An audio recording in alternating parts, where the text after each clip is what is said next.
Hello traders, मेरा नाम है ओम, एमएससी इन फाइनेंस और NISM certified equity derivative analyst. As a trader and investor हम स्टॉक मार्केट में यूजुअली जल्दी कर देते हैं कोई भी ट्रेड लेने के लिए या फिर एक इन्वेस्टमेंट करने के लिए। हम ये भूल जाते हैं कि हमें उसका एनालिसिस करना है, क्या वो सपोर्ट पे है या रेजिस्टेंस पे है, क्या फिर वो बाय के रैली में है या फिर सेल के रैली में है, या फिर और कुछ नहीं तो क्या ये साइडवेज है। तो इसका एनालिसिस करना काफी जरूरी हो जाता है। यही गलती हमें बाद में कई सालों के बाद या फिर कई दिनों के बाद या फिर उसी दिन अगर आप ट्रेडर हो तो हमें उस गलती का एहसास हो जाता है। वो किस स्वरूप में होता है? लॉस के रूप में होता है वो। तो हमें ये गलती अवॉइड करनी है। तो हमें हमेशा ट्रेंड को एक फ्रेंड बना के चलना है और एक चीज कभी भूलनी नहीं है कि भाव भगवान होता है। किसी भी प्राइस पे आप कोई भी इंस्ट्रूमेंट को बाय कर लेंगे और उसे 10-20 साल के लिए होल्ड करेंगे इन्वेस्टमेंट कह के, और वो वहीं पे ट्रेड करता रहेगा कई सालों तक, तो उसका कोई सेंस बनता नहीं है। आपकी एंट्री एक परफेक्ट पोजीशन पे होनी चाहिए, उसका सपोर्ट, रेजिस्टेंस, उसके टारगेट, स्टॉप लॉस सारे डिफाइन होने चाहिए, तब जाके आपकी वो एंट्री या फिर आपकी इन्वेस्टमेंट आपको अच्छा फल देगी। तो उसको कैसे करते हैं हम वो अभी देख लेते हैं। जैसे एज अ ट्रेडर होता है तो traders usually small time frame use करते हैं ताकि उनको लेवल्स जल्दी पता लगे और उसी दिन उनका बाय और सेल जो भी है ट्रेडिंग उनका खत्म हो जाए। ठीक है, तो यहाँ पे हम देखेंगे कि एज अ ट्रेडर हमने यहाँ पे 5 मिनट का ग्राफ लगाया।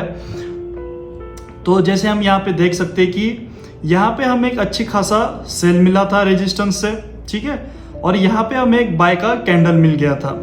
तो अब ये आपको जो 4 लाइन दिख रही होंगी तो ये क्या है, इस पे भी एक सेपरेट से वीडियो आ जाएगा, तो उसमें आपको समझेगा कि ये बैंड्स क्या होते हैं। तो जैसे कि यहाँ पे हमें एक सेल मिला क्योंकि रेजिस्टेंस के पास था, और अगर हम इसको स्टोकेस्टिक और एमएससीडी लगा देते हैं तो हमें ये पता चलता है कि ये बिलो 20 जा रहा था और ये स्ट्रेंथ में था एमएससीडी, तो हमारा यहाँ से अच्छा खासा सेल बन गया। ये क्या होती है, हमारी एक परफेक्ट एंट्री हो जाती है। जैसे यहाँ से लेकिन एक कैंडल बनी ग्रीन कलर की और थोड़ी सी वीकनेस दिखी और ऊपर चला गया, लेकिन उसने 20 की लेवल क्रॉस नहीं की है, तो यहाँ पे क्या करते हैं, हम जल्दी कर देते हैं कि यहाँ पे एंट्री ले लेते हैं और बाय का वेट करते हैं और स्टॉप लॉस हम ये रेड चैनल लाइन को बना देते हैं।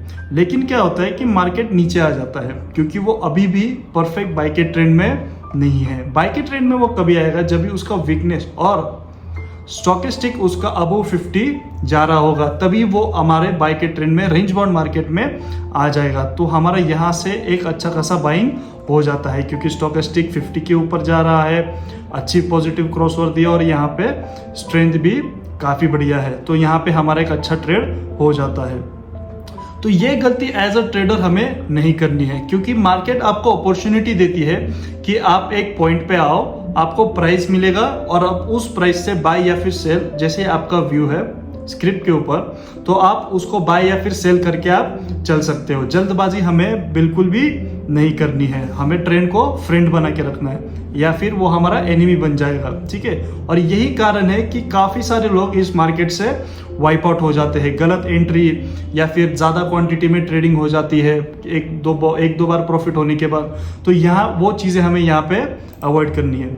जैसे कि अभी इन्वेस्टमेंट पर के पर्पज से देख लेते हैं, या फिर एक कोई स्विंग ट्रेडर होगा जो स्विंग में ट्रेडिंग करता है थोड़े 1-2 वीक्स के लिए, शॉर्ट टर्म के लिए, तो वो लॉन्ग टाइम फ्रेम चार्ट्स देखता है, जैसे 4 आवर्ली या फिर डेली के टाइम फ्रेम्स वो यहाँ पे देखता है।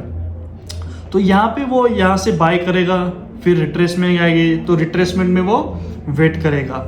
आपको मैं इस पर्टिकुलर सेक्शन में बता दूं कि एम स्क्वायर बैंड का यूज क्या होता है। एम स्क्वायर बैंड हमें एक ट्रेंड बताते हैं, इस पे अलग से वीडियो आएगी, लेकिन आपको मैं थोड़ा सा ब्रीफ कर देता हूँ। एम स्क्वायर बैंड क्या होता है, ये हमें डायरेक्शन बताता है कि मार्केट बुलिश है, बेरिश है, स्ट्रॉन्ग बुलिश है, स्ट्रॉन्ग बेरिश है, या फिर साइडवेज या फिर ट्रेंड चेंजिंग जोन में है। तो इस पे अलग से वीडियो आएगा तो आपको वो अच्छे से समझ में आ जाएगा। तो यहाँ पे ट्रेंड, यहाँ पे क्या है, बुलिश ट्रेंड चल रहा है, ठीक है, क्योंकि अपर बैंड में है, तो यहाँ से हमारा अच्छा खासा मूवमेंट एक्सपेक्ट हो जाता है क्योंकि बुलिश में है। यही अगर आप यहाँ पे वापस से स्टॉकेस्टिक और एमएससीडी लगा दोगे तो यहाँ पे एमएससीडी स्ट्रेंथ में है, वीकनेस आई है क्योंकि वो रिट्रेसमेंट की वीकनेस है, और आप देखोगे स्टोकेस्टिक अबव 80 ही ट्रेड करते जा रहा है। ठीक है, तो ऐसे हमें एनालिसिस इसका करते आना जरूरी है। हमें सबसे पहली चीज क्या पता होनी चाहिए,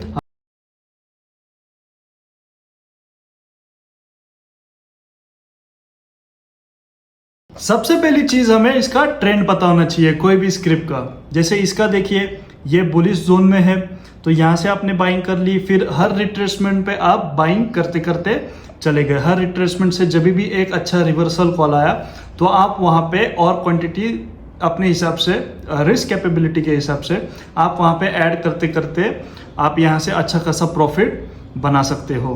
तो इस तरीके से हमें ट्रेंड का पता होना बहुत ज़रूरी है।